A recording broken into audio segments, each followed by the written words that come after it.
Rebecca, you've had one AZ jab. I have. Are you going to have the second AZ jab? Yes, of course I am.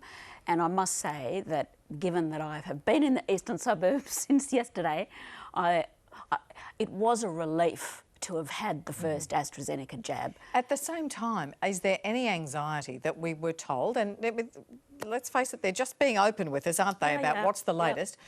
But we were told that it was safe for anybody over 50, and now you've got to be over 60, and that is creeping towards your age.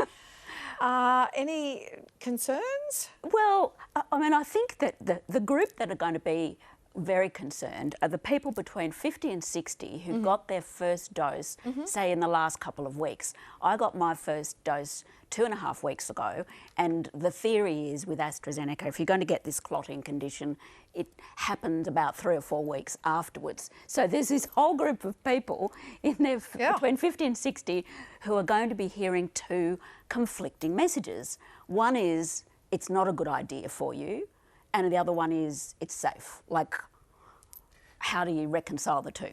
I think one of the key points that was raised with that, out of the seven cases that were in their 50s, out of the 12 cases that had experienced clotting, they were all around the first dose, not a second dose. So it was, if you've had your first dose and you've got through that fine, however long the period is before the 3 months, when you get your second dose, then it is safe for you to get your second dose. And that was sure, but that's fine after you've got to through the period, weeks. right? Yes, that's right.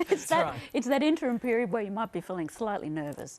For more on this, we're joined by infectious diseases physician at the Doherty Institute, Kudzai Kanhutu. Thanks so much for making time for us, Kudzai. What are you telling your patients who might be anxious about having the second dose, but maybe they're aged between 50 and 60 in that kind of no man's land for now, or more generally, anybody asking about AZ? Look, first thing to say is that patients are often more friendly, personable conversations. It's actually family that are hard to deal with. So I've had a few text messages this afternoon from people wanting to know what do they do next. And congratulations to you, Rebecca. The message around what to do for first dose people who are looking to decide whether or not they need to have the second is that, yes, you should go and have the second.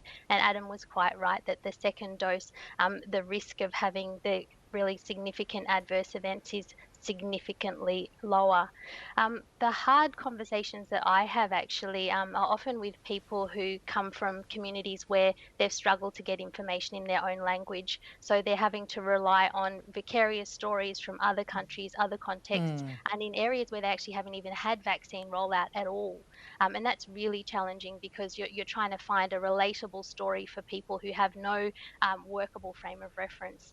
To understand and unpack the risks for them, and also to understand and unpack the extraordinary benefits as well. I mean, the numbers, you know, when you look at it, then the chances of getting a clot are minuscule, and then doctors are very much on top of anyone who gets it, getting them really quick care so that you don't get fatalities out of it.